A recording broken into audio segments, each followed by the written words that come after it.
residents suffer from Biden's America Last policies.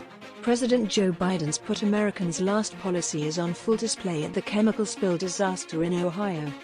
Fearing for their lives, local residents of the small town of East Palestine, Ohio, have been forced to evacuate their homes, their eyes burning, their skin mottled with rashes, their drinking water suspect, yet the Federal Emergency Management Agency refused to help for 2 weeks.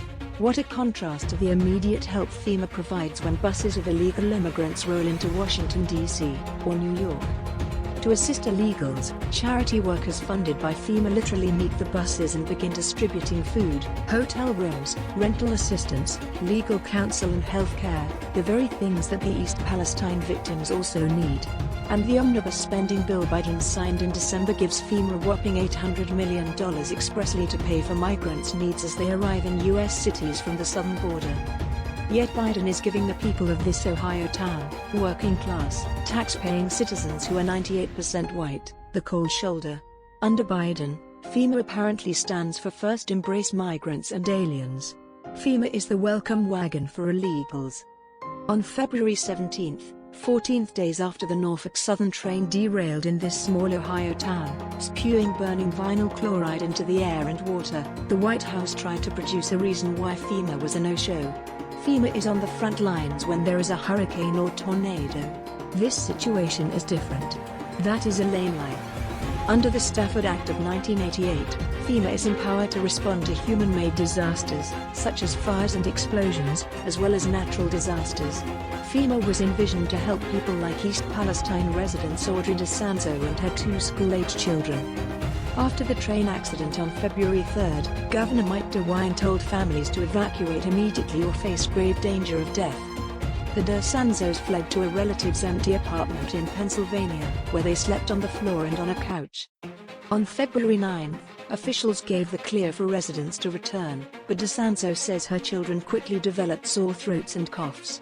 A local doctor said many patients had these problems and advised calling poison control. DeSanzo would like to get out of East Palestine, but she makes only $14 an hour. Where am I supposed to go? She asked. FEMA is footing the bill for migrants to stay in hotels, but not the DeSanzos. Norfolk Southern is sending each family $1,000. That doesn't cover medical bills, housing, meals and lost wages during an evacuation. Small business owners wonder how they will recover from shutting down and losing inventory ruined by chemical odors. With a disaster declaration, these costs could be covered by FEMA. But the Biden administration has withheld it.